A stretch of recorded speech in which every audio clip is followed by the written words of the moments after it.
This is Kal Kat, the Kal Katster. Welcome to Halloween 2024 live cast. So here we are. Yep, about 11 minutes late getting started. I'm gonna play the Boggs episode. It's only like 2 minutes of footage, and I'm gonna talk over it. And then I'm gonna put that footage in this. I'm talking over it first. So I'm gonna do that now. So here we are. That's Fall Festival. That's all I can show you that. And here's the Boggs house from the same outfit. Similar. This is the guy that did the pirate thing in 2008. He's a retired old guy and his wife, and Kathy Story appeared there. I don't think we have any footage of them though. But there's their house and the neighbor's house dolled up for the Halloween, and the music had to be cut out because there's music in the background. And we can't possibly avoid the copyrights on the music that was in the background. This is the last one. They're not doing them anymore, and this is it. This is very interesting. Also, the stories don't want a visit to their small place that they're in because it's messy again, and but we'll do a maybe later on a Denny's episode. Here is a accurate skull dog, kind of. I mean, it does have ears, but yeah, we have open stuff, goofy stuff, creepy stuff, some pictures, kind of a dead mermaid. And a pirate. And, those animals again. Kind of an odd collection of like a spook house type of deal. People in cages. But yes, so it's all fine. There was the rigging to set up spooky lights over it at night, but couldn't stay there until night. So yeah, there's spooky stuff, and it's a little bit more of it. There's just very, very short amount of this. There's they had a makeshift lake kind of thing, a brief shot of them in the background, and a picture. And I believe, there's so we have a little more of that other neighbor's house, which they had permission to put that stuff out there. And now we cut to brief shot of Brian and Kathy at the other thing, just to throw that in there, just to include them in some way at the end of this. And there we go. Okay. So here we are on Halloween, on Hallows Eve. Yeah, so there's hardly anybody coming around. I don't even think Mark's Cards is sending any pictures. So at least not so far. There's nobody that a family came by. Because we didn't have that weird box troll turtle Gamera thing. Which oddly enough, the Carries actually knew what a Gamera was because of that Mystery Science Theater 3000 episode, but not what Race for Your Life Charlie Brown was. I don't know what that was. They'd never seen it. How they have never seen that? Oh well, anyway. But they have seen the Great Pumpkin Charlie Brown. It's the childlike faith of Charlie Brown. Of course, we also know that over here is the Great Dolomite Charlie Brown. But we're going to tell them about that. But that had nothing to do with that.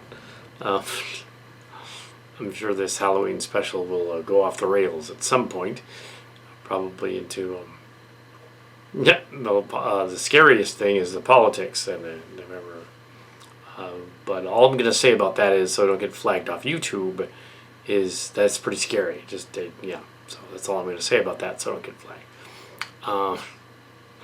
This is not a Talking Pointless episode. That's kind of the scariest movie review ever.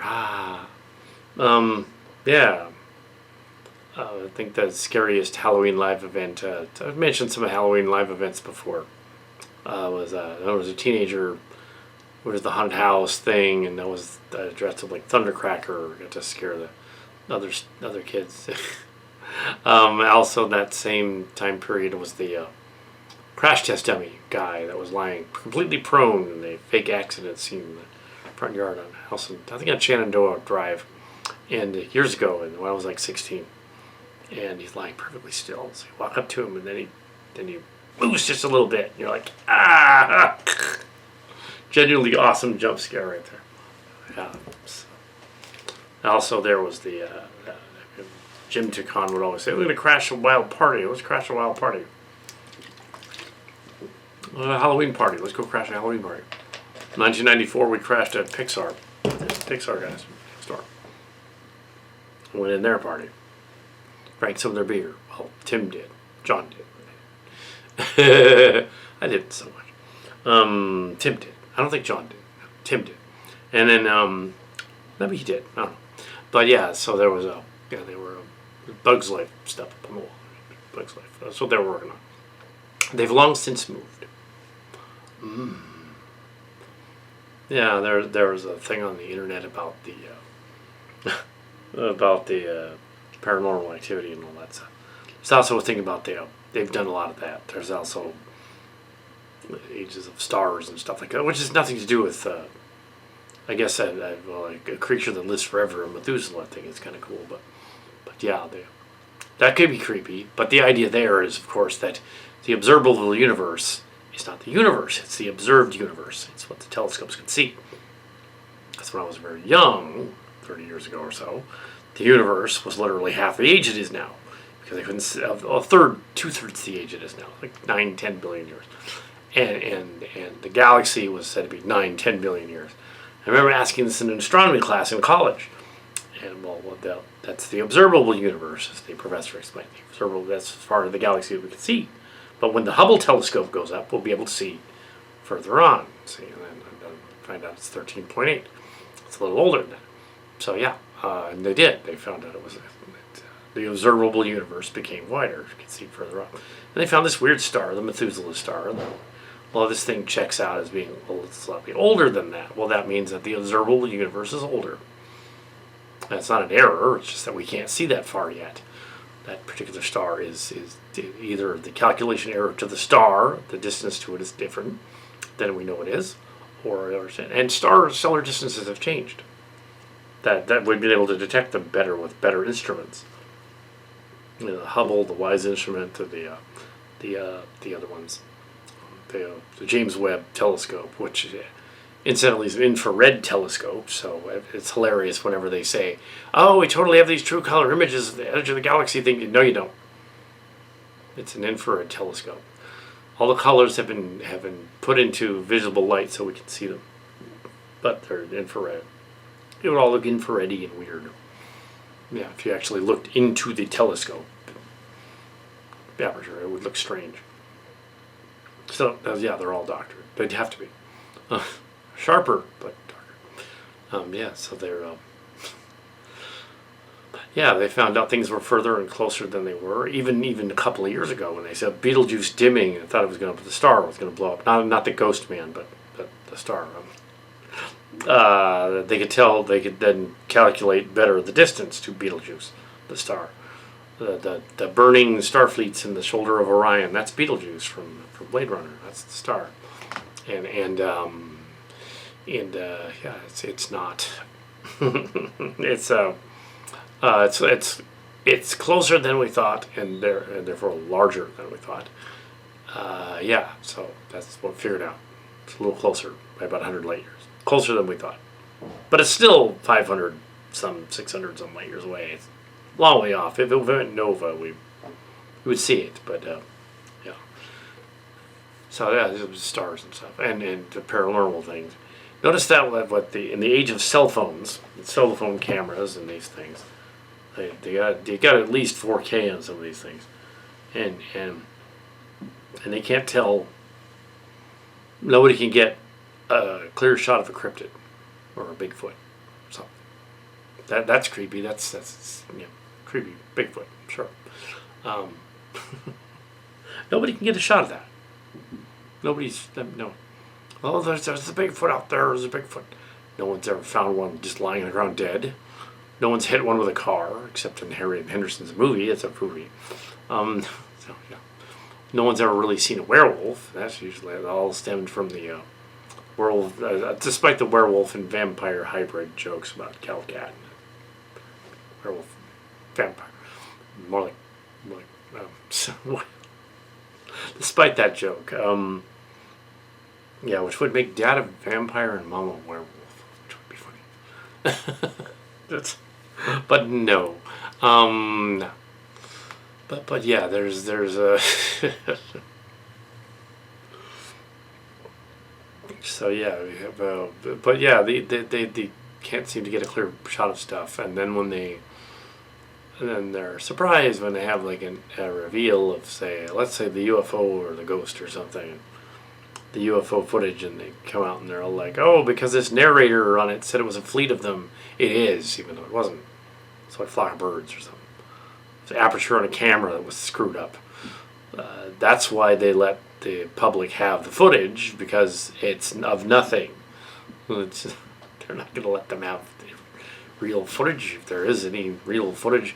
And where is the real footage? You have super sharp cameras. Why can't you just have a mothership? Like, there it is. Roswell. The Skinwalker Ranch. It's okay. Skinwalker Ranch. Some guy was talking about that. And that's spooky, I guess. It's spooky things to talk about. Just said we don't have a movie review. It's just spooky stuff. So yeah, the Skinwalker Ranch completely made up for TV. There was nothing paranormal about that place until the guy bought it, and then reinvented it. That's scary. Also, the Berkeley Walls. Ooh, the mysterious Berkeley Walls. Settlers. It's never aliens. Unless it's aliens. It's the Berkeley Walls built by settlers. But they just don't remember because they're gone a long time ago. Yeah. Although they do remember the Kensington Runestone. The infamous Kensington Runestone from about 15 years ago on the internet, all over the internet. The Ullman family put it there in Minnesota, and then put it in the museum afterward to drum up tourism. They were, it was a fake. He knew it was a fake, and some of the Ullmans are distant cousins by marriage of the Kal Katster. So that's how they the slide release. The Ullmans, one of them is an Ullman. I thought, oh yeah, that's a funny fake runestone we have over there. Look at that museum. Yeah, okay. They also have the Constitution thing from that courthouse though. At least they did in 2006. This is a long time ago. The runestone might even be gone at this point. I don't know, but it's fake. The guy carved it himself and put it there. It would apparently prove that he had a Viking landmarker and a lineage to the Vikings. Sort of like that Merovingian thing and that Picard guy and the whole like, the Jesus bloodline going to France of all places. Why would that go to France? Doesn't make any sense. Even the Crusades, they're Europeans. Why would that make any sense? It doesn't make any sense. Yeah, it's goofy stuff. Yeah, no one's ever found a dead Bigfoot or dead alien. It's like Neil deGrasse Tyson says, if you ever get abducted to the alien ship, don't just take pictures, take something. Like grab like a screwdriver or something from another planet. It'll have different metals than Earth does. Or would it though? What if their species is like metals might be similar enough that you just say, oh, it's another Earth-like planet. You wouldn't be able to get away with that anyway. Yeah. Better yet, take the alien with you. So it's one thing we discovered from human history. If humans can fucking read it, they'll do it.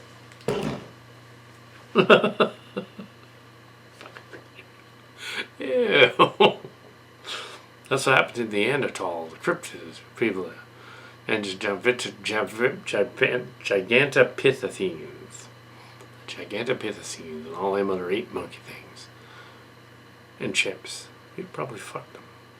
We shouldn't have, but I mean, I didn't. But in the ancient past, you figure I've got some of the DNA from those critters. Probably had sex with them. Yeah, that's creepy and gross. There you go. It's horrific. Of course, you know, you just figure when you're going out in the woods and you see it. Figure you're in the late ice age and you're going and hanging out there and haven't seen a woman for days and you're hunting Cro-Magnon, Fred Flintstone type hunting party. Hasn't even, you know, eaten a woolly mammoth in a while, and you're horny as well because you're Cro-Magnons. And you see the Neanderthal group over there, a hot red-headed Neanderthal lady, and you're like, Next thing you know, she interested. And you go, poof, and then, you know, what happens. And if the parties like each other, then they don't eat each other afterward. If they don't, maybe they eat each other afterward anyway. Because there's other ways to get their DNA. Ooh, it's cannibalism. No. Yeah.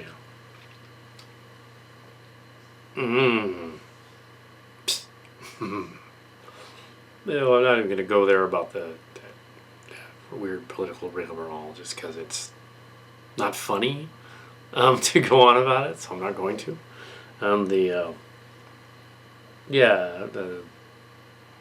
The story didn't show up. There's half of them, one of them got a cold. We weren't even too sure about the production and what was going to be there, so went out there earlier. And it was like, that wasn't much of anything. I mean, it probably picked up later on, but yeah, I couldn't stay after dark there. That would have been weird. Odd. How would I have gotten home? I could have Ubered over there, but that would have been expensive. So, besides, if one of them had a cold and the other one was probably going to catch it. And that would be good. That would be good. So, and here we are. But you got to see the other half of the Kurt God story, Kathy. But sure, that's fine.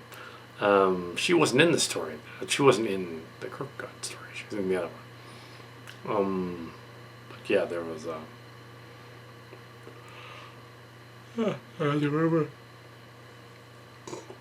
You know, last year, as we're in the youth ministries and stuff, we couldn't include that. We had to go back and re-edit and re-upload all the times we did like a slideshow thing and cut out all the any possibility of them showing any kids in kids club, even if it was like 5 years ago. Just to not show that. And this one didn't either. So nothing untoward. It's a little weird. But this year we can do whatever we want. In terms of but there's nothing to show. So you're talking about Halloween and stuff, and near the couple of months from New Year's. There hasn't been much Kal Kat show stuff on the main. This is the main channel. There hasn't been. Well, there was that convention. The GalaxyCon came out of nowhere, and we went to that. But yeah, it came out of nowhere. It replaced the San Jose Comic Con thing, basically. It replaced it. I'm assuming Fanime this year will be, May.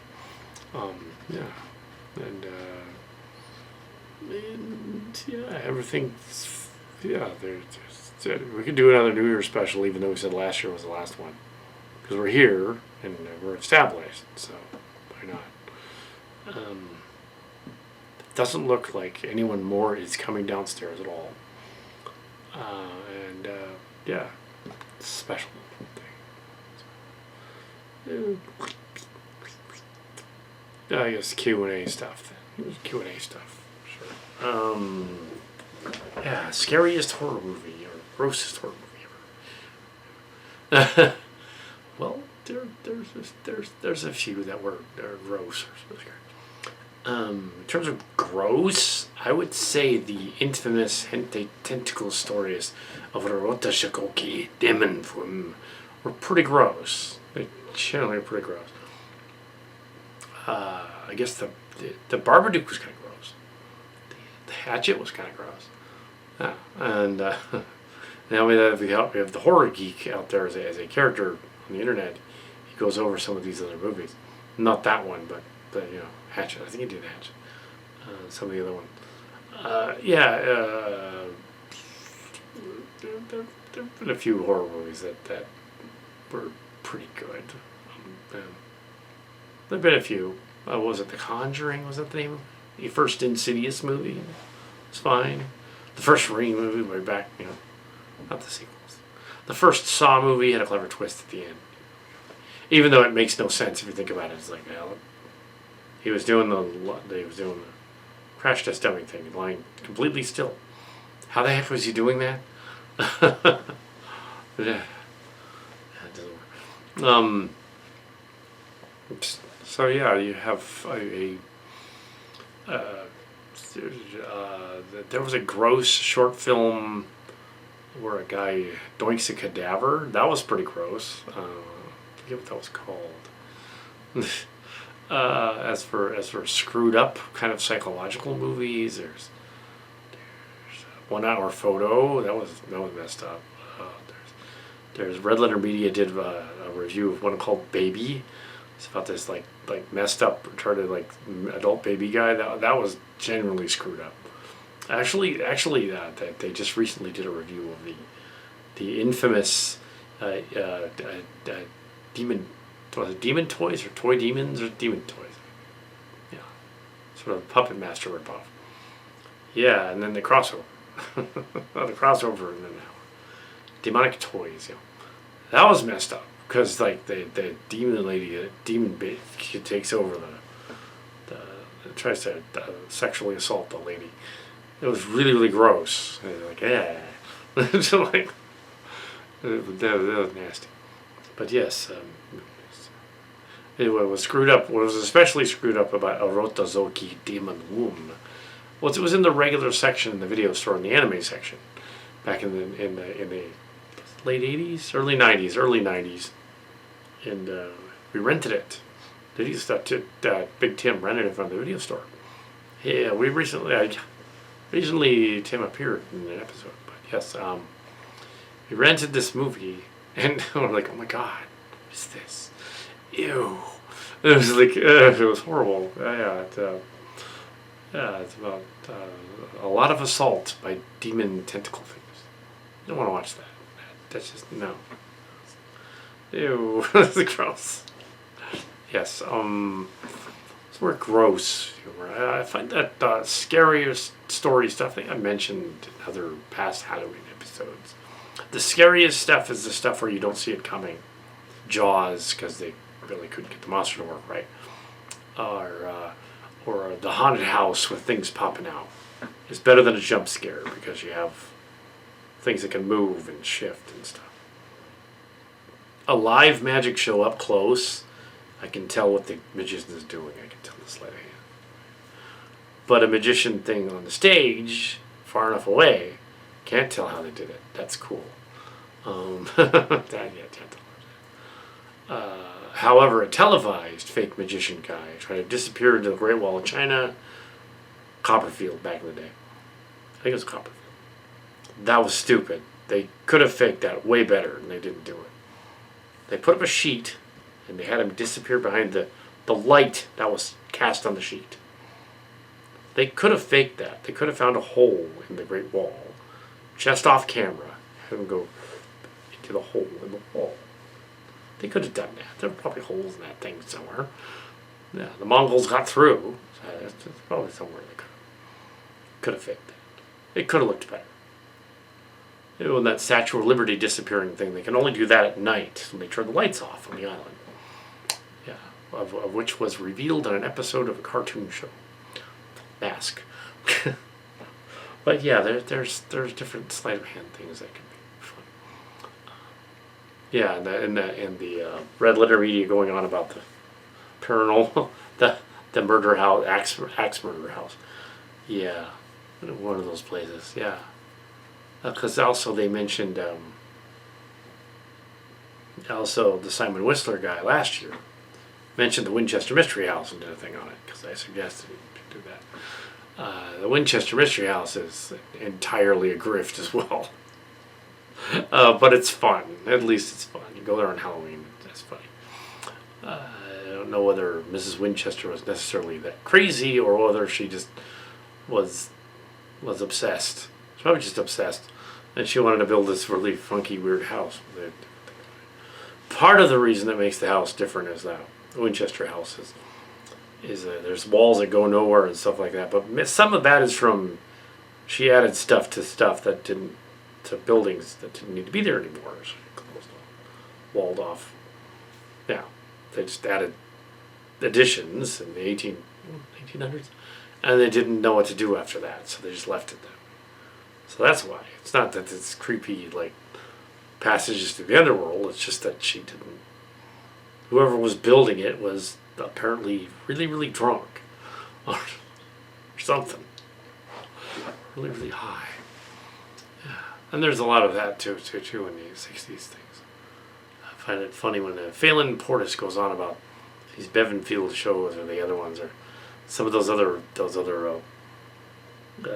spooky Halloween ones as well, and goes on about the Ghostbusters. He does that a lot, and there's like these rip-off shows that are trying to copy that, and the whole the idea of the vast group of rip-off shows. Yes, it's interesting.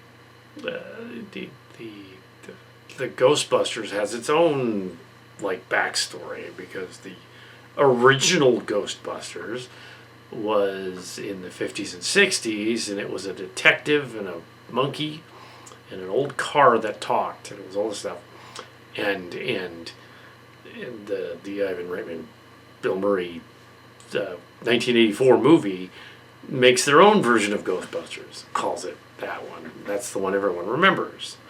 And so that when Filmation got a hold of, and they mentioned this on Secret Galaxy or Toy Galaxy as well, when they mentioned the other Ghostbusters on there, and did that history, that backstory. You can watch that. But the gist of it is that there was Ghostbusters and real Ghostbusters cartoons at the same time in the 80s. And confusing to us as young teenagers. Like, why are they these two? Well, there was this other show from the 50s that they were parodying that you never saw because you're in the 80s. But there was this other show, yeah, the monkey, talking car. It's from the 50s, and so that's the other Ghostbusters. So actually the newer movie, which had more money, became the overrode it, became the real Ghostbusters. Yeah, in a sense. Yeah, real Ghostbusters. That's the story. Oh yeah, and the song was actually like two different songs. The other one, the Filmation Ghostbusters and the Geek Ghostbusters were different. And Lorenzo Music was in there a bunch.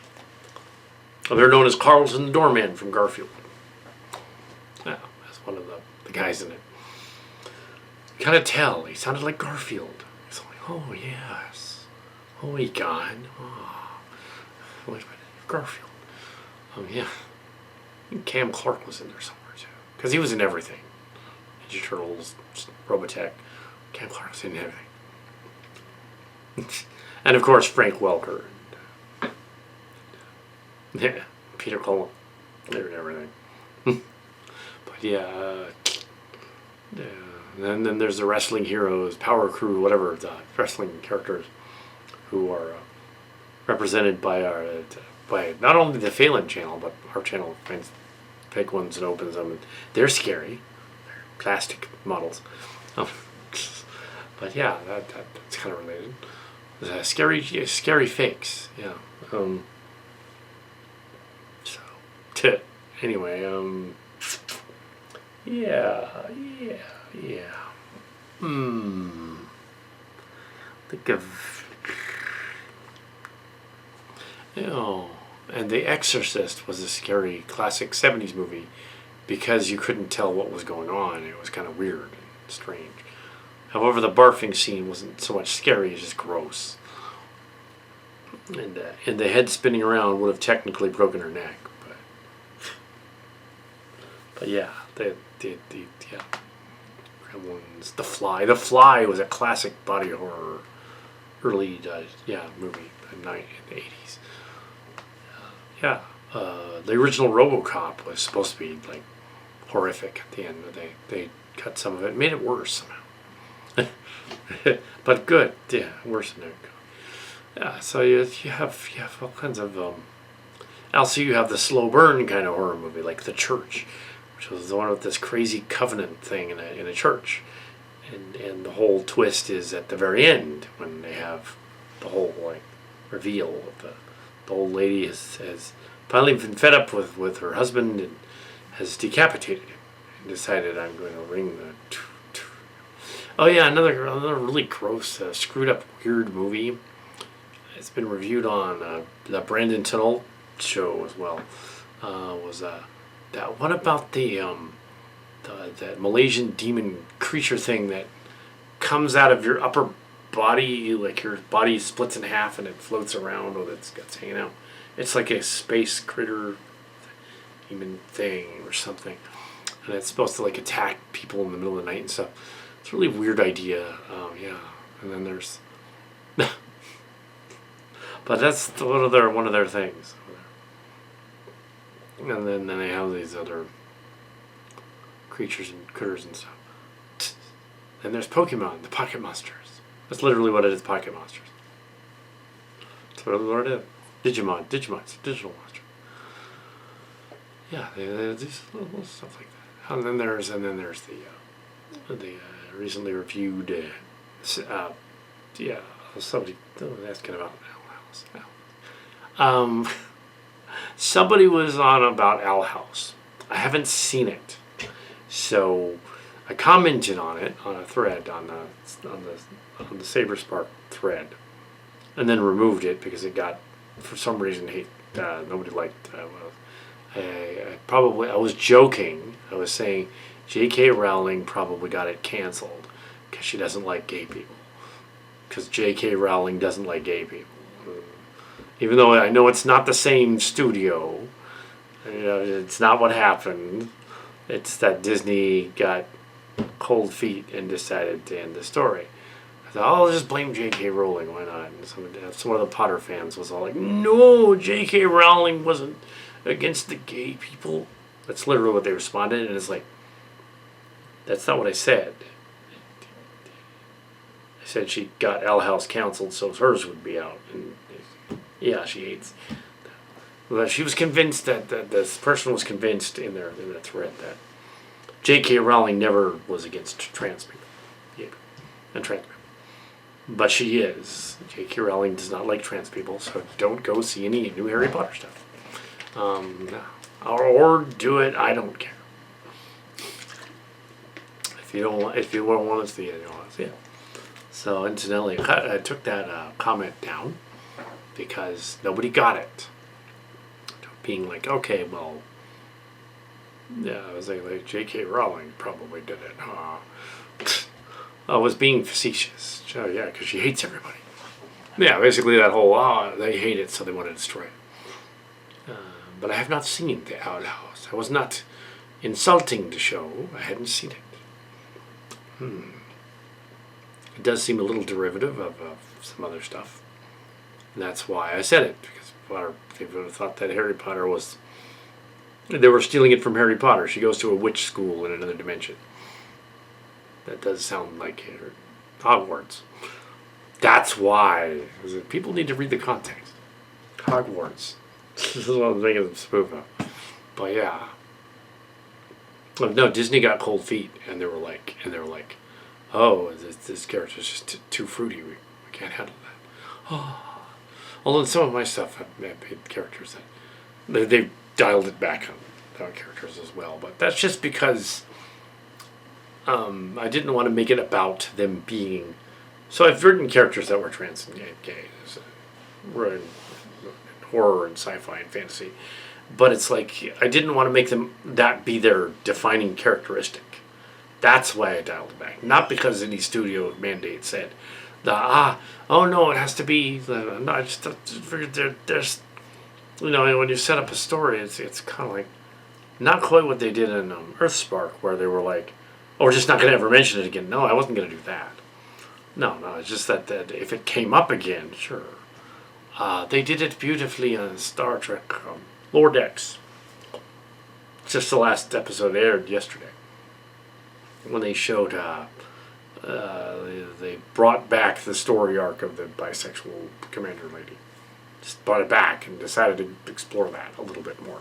That'd be the kind of thing I would have done. I would have done that. But okay, let's bring that character back and have their relationship explored a little more when it's appropriate for that relationship to be explored a little more. Yeah, it wouldn't make sense for there to be like, and even if you have like a couple that are regular, just a straight couple, you're not going to have them necessarily be all over each other every day. They wouldn't be. No, why would they be either? So it doesn't make any sense when politicians hire their friends' families to pretend to be their wives. That's weirdly weird. But no, instead of that, just hang out with your friends and say they're your friends. That kind of thing. But yeah, there was a politician. I'm not going to say who. It wasn't his wife and it wasn't his kids. Just he hired somebody to stand there and pretend to be his wife and kids. Because I didn't want to be accused of being an incel. Oh, total incel. Dude, they must be embarrassed. But yeah, if it doesn't fit the character, you don't do it. It's sort of like if you have, okay, let's make a horror angle on it. If you have a horror character that, they were explaining when they were doing the Puppet Master review thing, the where, what, and when of these Corman movies written by David S. Goyer and whatever, and how they structure that. Well, that was kind of the problem with a movie like the 1999 Blair Witch Project. It was, you didn't really get a sense that you knew these characters. They were just there. They existed in that universe in the early stages of found footage lore and schlock. And you were like, oh, so who are they? You don't care if they get killed off by the bad guy because you don't know anything about them. But you care somewhat about them. Like, introduce they did it beautifully. And this cheesy, low-budget, evil toys movie. It was like they had the cop lady and the guy, and they built up the story, and the cop guy gets killed, and the lady's left there. I explained it all. It comes out. The first Nightmare on Elm Street, the first Friday the 13th. First Nightmare. You have. So Friday the 13th is, Nightmare on Elm Street is the one with Freddy Krueger and the dreams, And they established the first few characters. They don't care after that, but the first few characters in movie part one. It's actually 2 is subversive, even though it's really dumb. It's Nightmare on Elm Street 2. Because there's actually these 2 characters that are written to be a couple and they were gay. And they wrote them that way. The director wrote them that way. Filmed it that way. The actor wanted to play it that way. So they went there, but they cut most of that out, so it doesn't make any sense when you see the movie. That's why it didn't make any sense. but yeah, I think the very first Friday the 13th, wasn't it the mother and not the son? It was the mother that was behind it. So that wasn't even Jason. Somebody else. Actually, Jason X kind of tries to establish a new precedent with their crew on the spaceship. They do the where, what, and when there too. Yeah, it's kind of funny. Jason X, all places to have character development. Your goofy sci-fi alien crossover thing. Yeah, what else we got?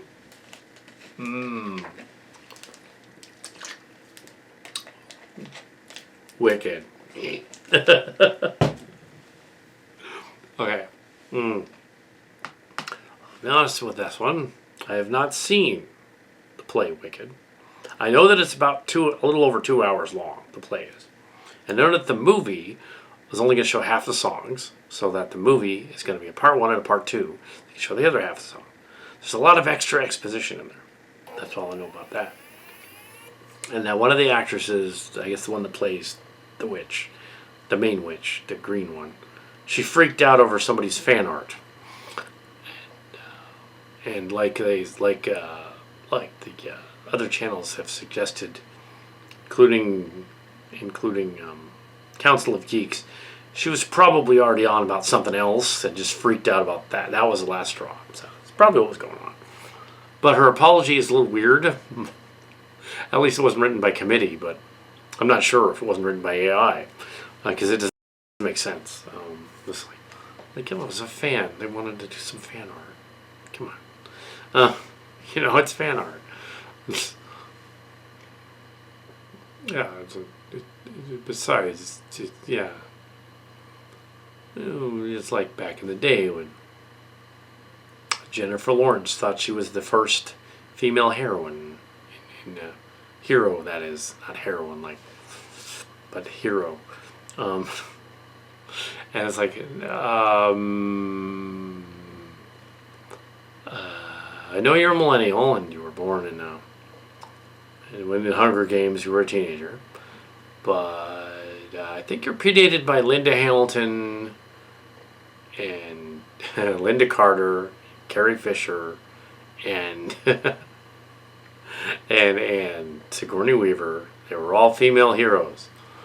You got your Wonder Woman, you got Princess Leia, you got OG Wonder Woman there, Linda Carter. The Charlie's Angels, who the other silver versions of them, they were first. Cynthia Rothrock, the first female MMA schlock horror movie, kick butt kung fu lady. Michelle Yeoh is a slightly later one from that same period, the one from Star Trek. She's also a kung fu lady from, I believe, some of the Jackie Chan movies. That's what she's from. Now that she's older, she's like in these other movies, like schlocky movies. But yeah, she used to actually kick butt and stuff. She was a female heroine that predates Jennifer Lawrence. Going on about. Well, yeah. So yeah, I haven't seen the controversy. I've seen the controversy, but I have not seen the film. Assume I will see it. I'd like to see the play first to see what the differences were. And so it's kind of like the horror of Cats. I enjoyed the Cats movie because it was so completely batshit insane. It wasn't a good movie. It was just batshit insane. Oh yes, Joker 2 Folie à Deux. I guess that's really Joker 2 Folie à Deux. Okay, that's well, it was not very good. Yeah, it was a horror movie. So yeah, the horror thriller thing. Pretty good. It was trying too hard to be two different psycho things. I got what they were doing. It just kind of didn't work. I don't know if it necessarily subverts the first one, because if you look at them together, it doesn't. It kind of does the Usual Suspects thing. So you're kind of like, oh, yeah, he never was he? He never was the guy. He never was the Joker. This is always some other guy who's playing him, which is like, okay, so he's a Joker, kind of Elseworld kind of thing. Didn't work there. Okay, yeah. The Venom movies. Have you seen the Venom movies? No, I have not seen There'll Be Carnage or the latest one. I have no interest in seeing the latest one at all. The Last Dance. I saw parts of the Carnage one, and I think it's on the end. So, yeah. It's because of COVID, they couldn't show them actually fighting each other, so they kind of didn't. They skirted around it until the last, and then it was CGI going at each other. Yeah. And then they completely retconned, apparently, the alien's origin. Different. Yeah, Alien Romulus as well. Oh yes, yes. There's supposed to be an Aliens on Earth series. I knew nothing about that when I wrote my Alien Romulus review. I knew nothing about that later, and then it was like, oh, there's going to be they're going to do the thing. They're probably not going to do it right. Yeah, they're not going to do what I thought of. They're not going to do my siege on the company thing, which was apparently originally the plot of Alien 4. They borrowed that idea. They didn't do it in Alien 4 either. Some people are complaining about the space vagina thing, the end of the sort of Alien 4 nod that's in Romulus. I said, well, they did that in Stranger Things as well. That thing that the Baba Yaga or Dargaduke was in was a giant portal that was all fleshy and looked like a giant hentai, cooch in space. Yeah, yes, that. This is a very strange Halloween recap thing, where I'm not reviewing a movie. I'm just messing around, just shooting the shit. Yeah, there's an Nosferatu movie coming out. I don't know if that's good. Apparently Megalopolis. No, I have not seen it. I haven't seen Megalopolis. So I don't know. I couldn't get out to see it, and it was already gone. It was in theaters that long. Oh. Understand that Sheila Booth cut himself in the face for a role in the story, and it's still kind of there as a scar, and they couldn't fix it. Why? And then he's in the movie and he's got the scar. So why would he do that? It's only dumb. What's wrong with that guy? Come on, no, guy. But yeah, so yeah, there's a Halloween story, and pretty much I think I'm gonna probably end it here. I mean, there's no reason to. There's nothing interesting. I don't necessarily want to do a political rant or something. Yeah. Yeah, I don't want to do that. Cause, yeah, I don't want to get kicked off YouTube. So there's the Halloween movies were okay. So there's newer ones. 2018 newer one where it kind of retconned the other ones. That was fine. They made the shape scary again, or Michael Myers. But The Evil Dies Tonight one was silly. I didn't even think I bothered reviewing that one. I was just like, what the heck? No. And then the third one where they cop out and he's like, I'm going to train this other guy through my spiritual energy thing to be like the new Michael Myers. So you don't care about Michael Myers, you only care about this new guy. Like, what do you... That doesn't make any sense. Why would... No. Then again, I watched Puppet Masters. But yeah, the puppet toys running around. Ew, often confused for other movies. I watched the Child's Play Chucky movies. Never did a full review of those, but nah. I mean, the first one had Catherine Hicks in it. That's funny on its own, but yeah. But when they got to up to Seed of Chucky and cum shot of Chucky, it's like, okay, stop. That's impossible. He's a no. It's impossible he's alive, but it's even more impossible that he has a reproductive system somehow. What? And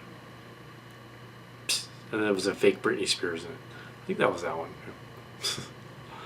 Ooh. And John Waters showed up at one point.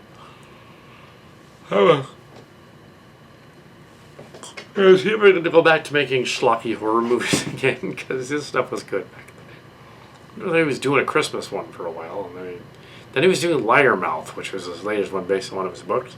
I don't know if that ever came out. Liarmouth. Probably because he based it on a politician lady in his area, and it was okay, this is kind of stupid. That's probably why it's not coming out. And it's kind of the same thing when Kevin Smith did Red State, and it was kind of stupid. Like about half of it was a lecture. Now this needed to be full on about Westboro, making fun of it.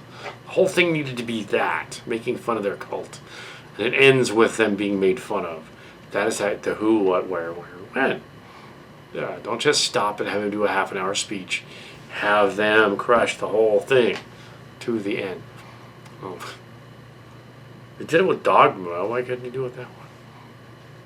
Dogma is probably one of his best, actually, movies, Kevin Smith. And then there's Clerks 3. Oh, yeah. Clerks 3 was a drama. So what were they doing? I get it. Okay, you want to do the heart attack thing and they do the special. Fine. But it's not a Clerks movie then. Just make it something else.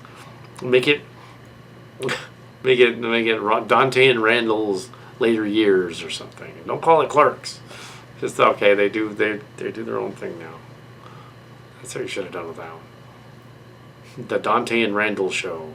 A very special episode. Cameo in the second one. Kelly could be a boy's name too. Yes, my indirect mention of Kelly Bullock's in the movie. It literally went there. Nice, Kevin, nice.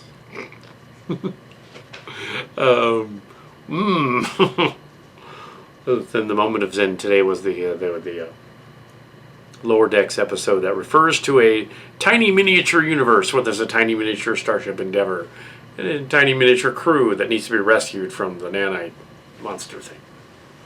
That's hilarious. Referencing Starship locations. Chef's Kiss. Yeah, that's a new thing, Chef's Kiss. They should have just come out and said it was the Chimera. But no. It's fine if it's the other ship. That's funny too. Psst. It was Dax. Yeah. Psst. But yeah, horror stuff can't just be jump scares and found footage. Psst.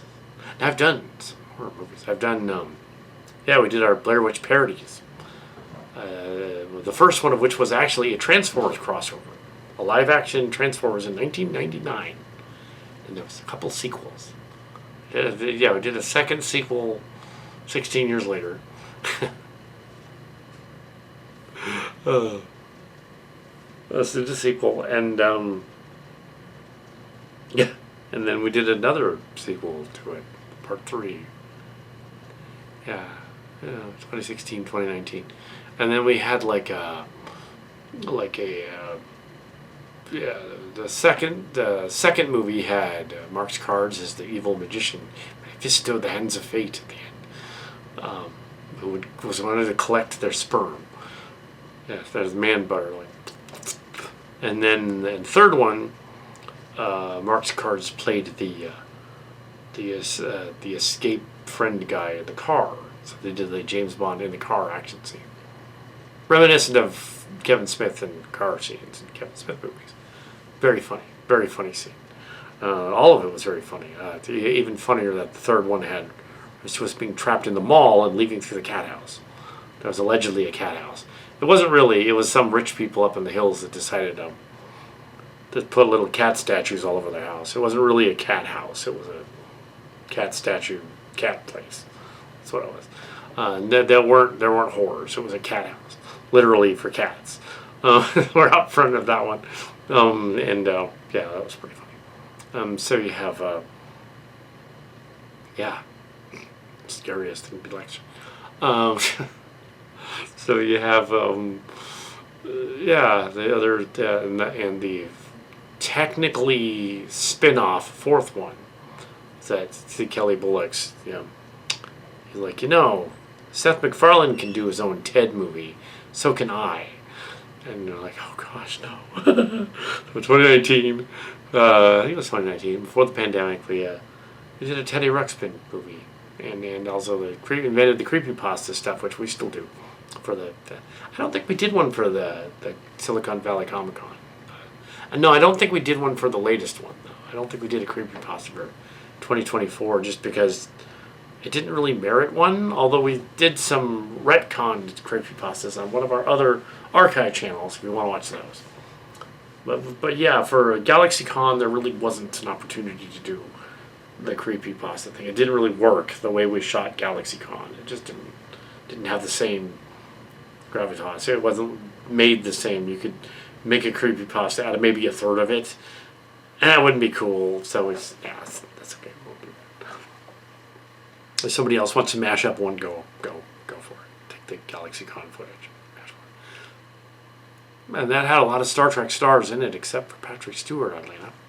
Yet again, it was William Shatner and a bunch of Next-Gen people and some Voyager people. And some DS9 people. But yeah, no Picard, just Kirk.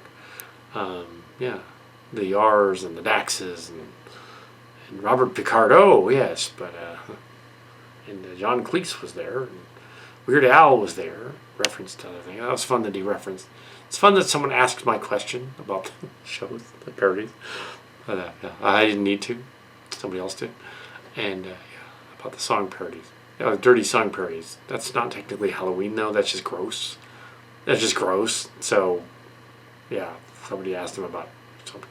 He's all like, I don't make the dirty ones. I would get in trouble for my agent. It's true. He doesn't make dirty ones. Yeah, anybody that's made a dirty one, like out of Eat It or Disney or something, it's probably Kal Kat. Or somebody similar. Not Weird Al. It's not Weird Al. He didn't write. Yeah.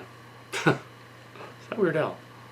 And some people think he does dirty things. That Jurassic Park claymation thing is as brutal as it gets. And that's not very brutal, except for the claymation things getting their heads ripped off. Which is way more brutal than the movie was, but with a claymation. It's okay if it's claymation. By the guy that did the California Raisins, did the Jurassic Park. And as weird as that is that Jurassic Park is Frightened in the Dark song is a spoof of MacArthur Park. And there's a connection to Beetlejuice. In that MacArthur Park is actually played. The entire song is the last 60 minutes of the movie. Because he just really loves that line about the cake out in the rain melting. Just really, really loved it. Tim. Why?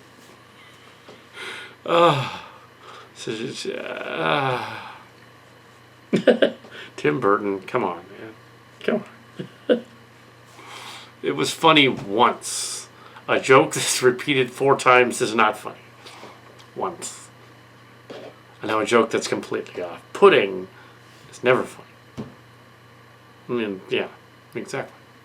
There was a recent joke on the political thing about a certain country, and then it was kind of reiterated by another politician who said a similar joke and said basically the whole oh yeah, well you are too, basically, and that's ticking off the other party, and it's like, but that's just a classic schoolyard bully defense.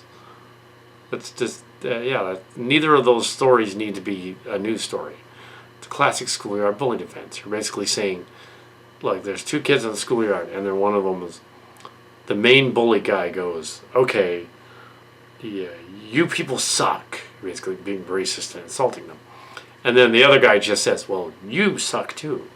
That's basically all he's saying. So, okay, you suck too. All right. Well, you suck more. Well, you suck more. All right. That's all it needs to be. Jeez. Oh, these guys are like quite a bit older than me, and they're still going on about like they're 10 on the playground. Okay. What? But yeah, encounter some real horror. No, real horror is not funny. Yeah. Actual things were, I think the trick that horror and comedy are very much the opposite sides of a coin, you see. So you have,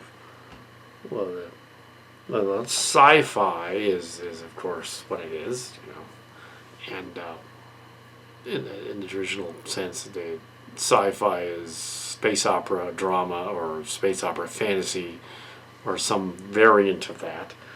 It's an offshoot of fantasy, where it's in the netherworld, in the dark region, out in space. The man versus the unknown of some kind. Man versus the demigods. Man versus the man versus nature. Man versus other men on other planets or something. Man versus this or that. And that's sci-fi. Horror and comedy.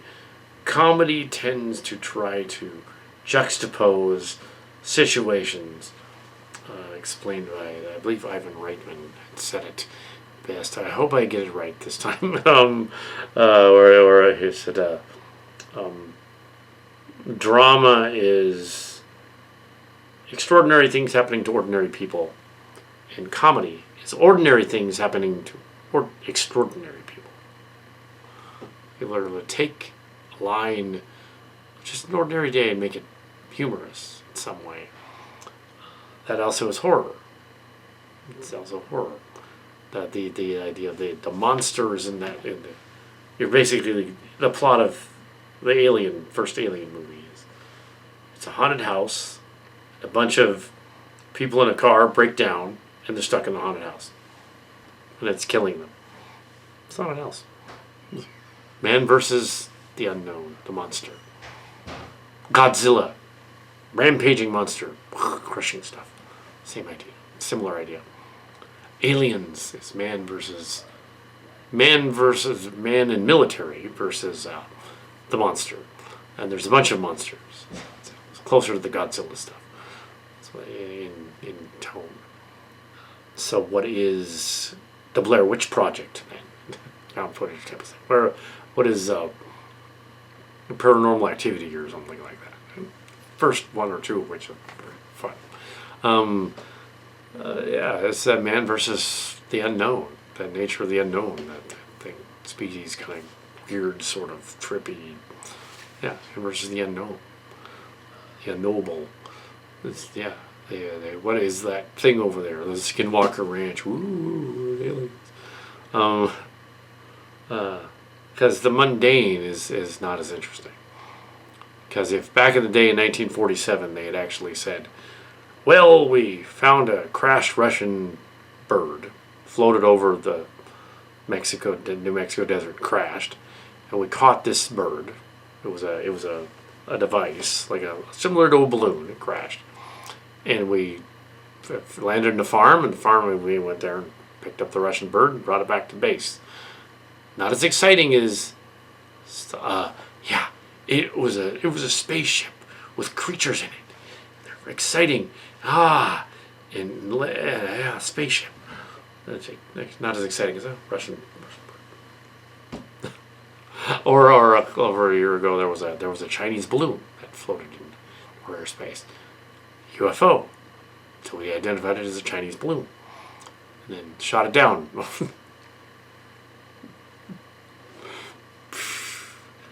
And that was kind of amusing. Yeah,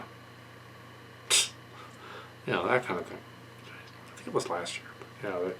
Yeah, man versus itself. Man versus usually demigods or demons or creatures from the ethereal realm, that kind of thing. Usually that's fantasy kind of element that isn't always used in modern horror correctly. Scary Doll, Annabelle kind of stuff. Which is a spin-off of that other one. It's like it's not as necessarily as creepy as the stuff. But even as the mortician lady on the internet on YouTube pointed out, okay, the lady that's got the creepy dolls that she makes with like cadaver parts, okay, that's gross. Ew, that is gross. That's real. Yeah. Gross. Don't do that. Don't go to the university and find cadaver parts. Or hack people up. Don't do that. That's the man versus insane. Okay, yeah. I find that the best humor as well as the best horror. The best funny stuff and the best horror is when it doesn't punch down on some other group. When it's dark, but it's not necessarily a representation of something. The Gremlins were obviously probably a stereotype originally of some kind.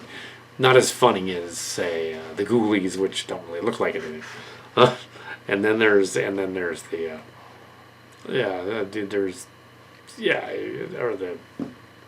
the Ghoulies do look like something. But yeah, there's it doesn't really Or I mean, there's the Fly, where the guy turns into a fly. It's not punching down on anybody. It's just this crazy scientist who merged with a fly. Splice, the guy makes an alien hybrid thing, raises it, and it screws everybody at the end. But yeah, something like that, or it's just messed up to begin with. Tends to be more a point of it. Horror, stuff. Although haunted house stuff doesn't necessarily always work. There's Jurassic World 2, where they're in a haunted house with dinosaurs, monsters.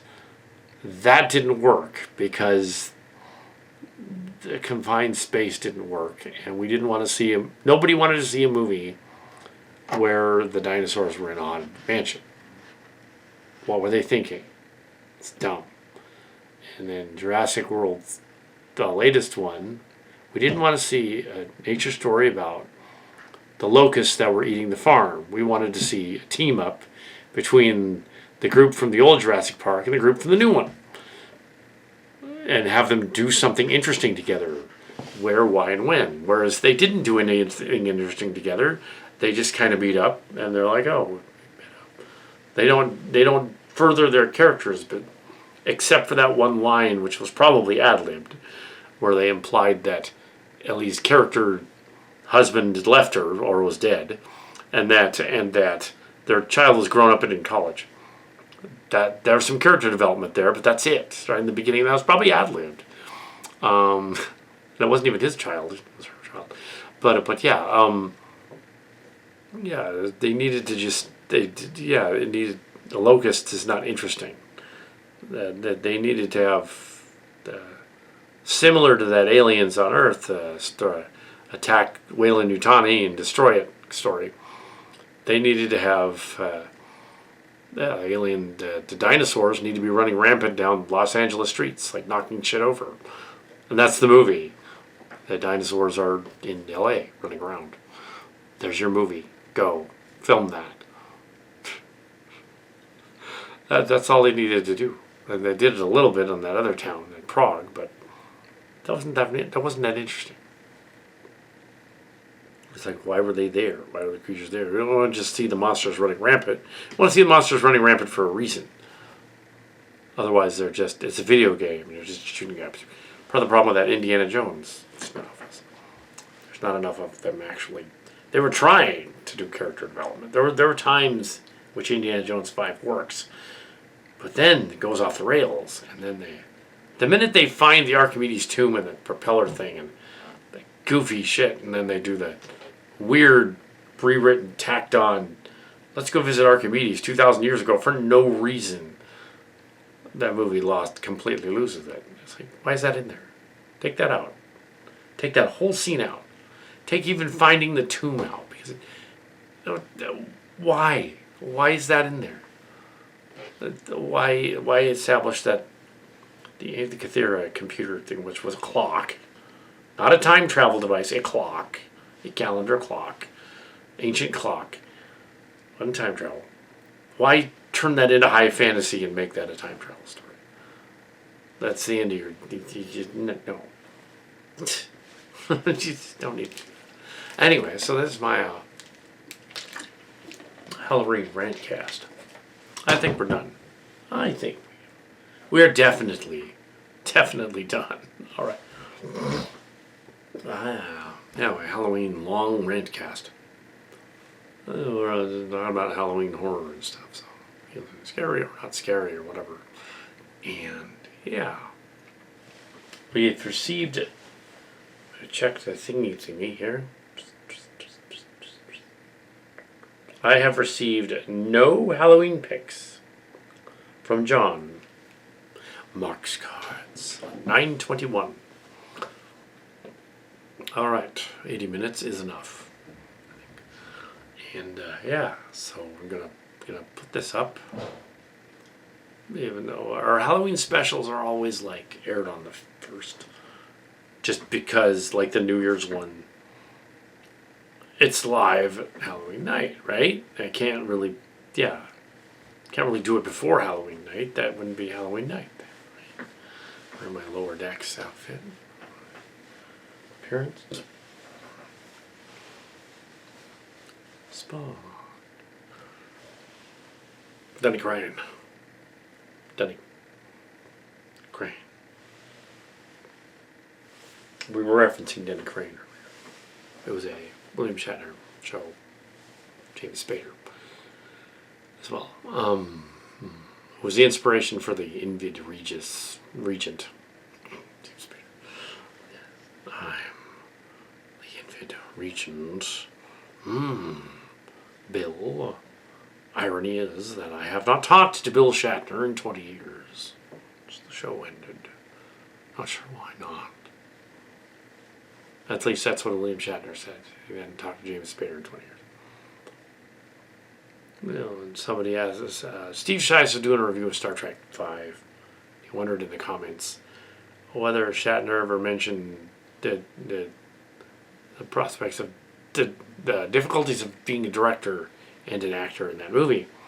To which I commented, yes, he at a convention. I said, yes, he did. GalaxyCon, he did mention making that movie. He did. And being a director, how hard that was. Being a director and acting in a movie. He did. But I also pointed out that he's 93 and he's probably tired all the time anyways. Yeah. And those Hollywood actors, you never can get them on point unless they're old Hollywood actors, unless they're right there. How do they have cold? Well, I always thought Kelly Story was taller. Maybe when you get a little older, you get a little shorter. I thought she was taller. I don't know. Maybe my shoes are taller. Spa. I think they enjoyed that I appeared at the Boggs thing. I think they thought it was amusing that one of us showed up. They almost got the carriage to go back there. But no, they said no. That's all right. But yeah, yeah, so Halloween has gone and bit to dust. No Dolomite again. Maybe he was doing another performance in Vegas. You mean I could have been going down tables of green instead of porcelains of white? Which is a line from the great Dolomite Charlie Brown. I did not have anything to do with Most Offensive Video. We were parodying it, some of our stuff. But no, I did not have anything to do with them. So yeah, making fun of them.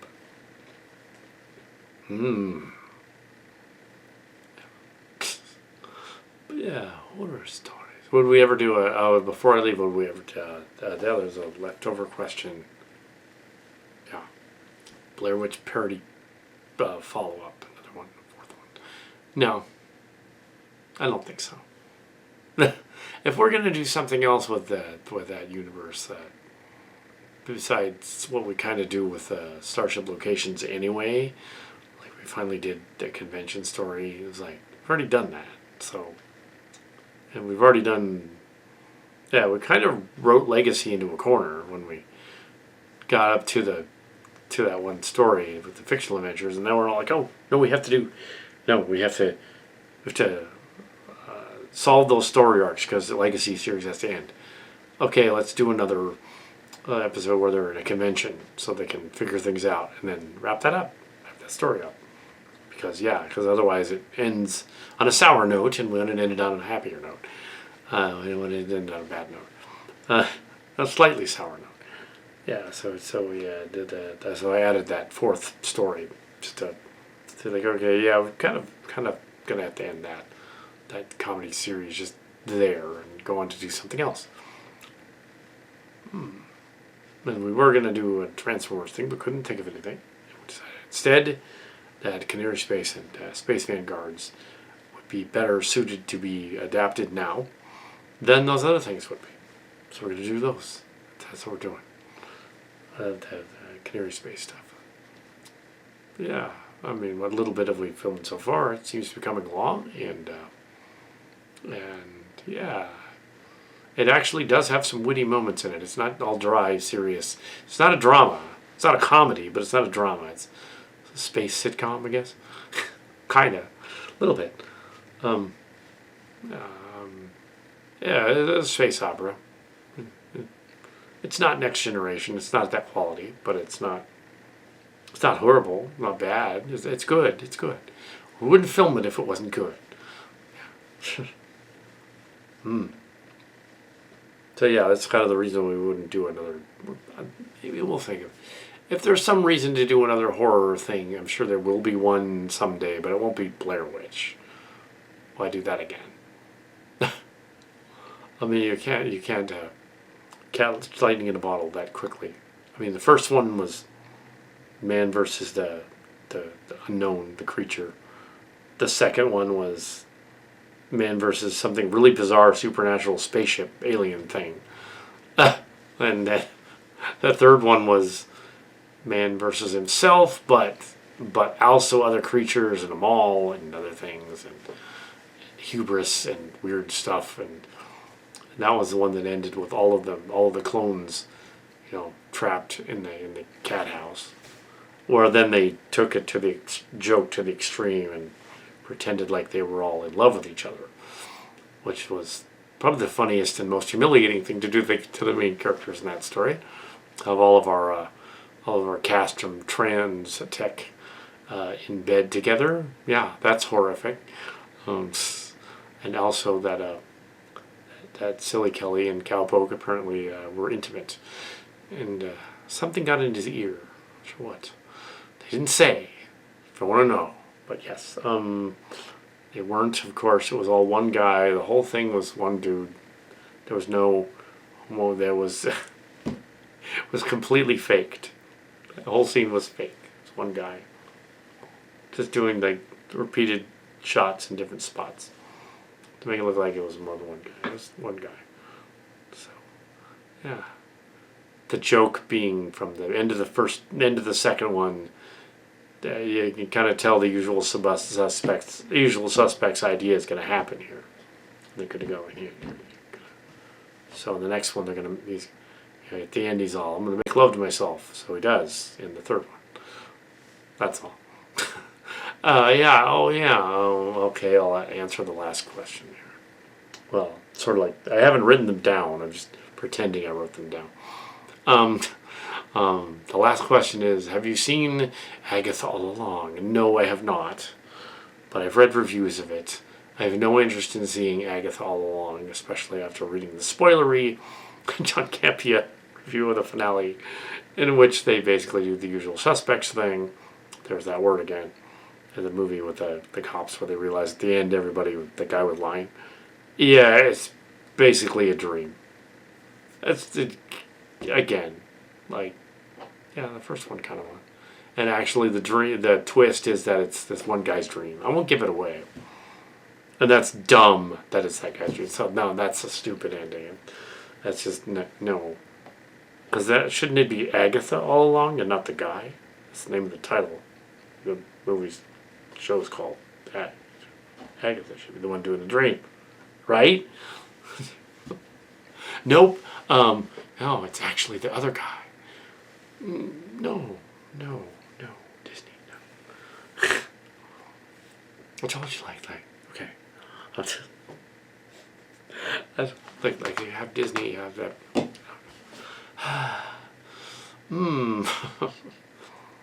They gave up on Nimona too early. People on Strange Rules too early. Ew. And as Saberspark pointed out, Lightyear was not problematic as a movie because there was a kissing scene in it. It was problematic because it wasn't a very good movie. It's the case for a lot of these movies where these guys are complaining about a scene in the movie that made our penis soft. Dur.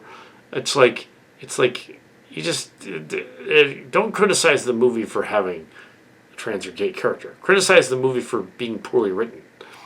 That makes more sense. Better argument. Okay, it's poorly written. Lightyear is poorly written. Nemona's well written. It's good written. Because this Owl House thing is very well written. I guess a Strange World is at times not very well written, but usually it's all right. It's fine. I think a Strange World will do better on streaming. Now that people will see it. That it did. And they're on the back of a turtle, adrift in an ocean. Ooh, it's very Stephen King type of idea. He liked the turtle on the world on the back of a turtle idea, which was the premise of one of his stories, which he stole from something else. And of course, there's the Red Turtle, which is about that turtle. Kind of, sort of. It's about a turtle. It's probably not. Anyway, so yeah, I guess it's an ancient thing. The turtle, the critters in the back.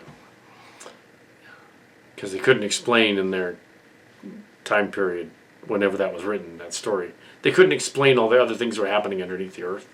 So they're like, oh, it must have been animals holding it up. Because we couldn't explain it. Once you explain the unexplainable. Yeah. Explainable. Yeah, another horror, like, where would you go after you fought the Blair Witch, who was Waspinator. You went to the Waspinator character's spaceship in the second one and fought the alien magician. In the third one, you went to the planet and fought the aliens there. And apparently in the spin-off with the Teddy Ruxpin, you stayed on the planet for a while. You hung out with Teddy Ruxpin, which is bizarre. Voiced by one of our characters, like that. Yeah. And now the space gate is gone. The park people have torn it out. So now he's trapped on Iliopolis. Now he got back. He got back during the other convention. But yeah.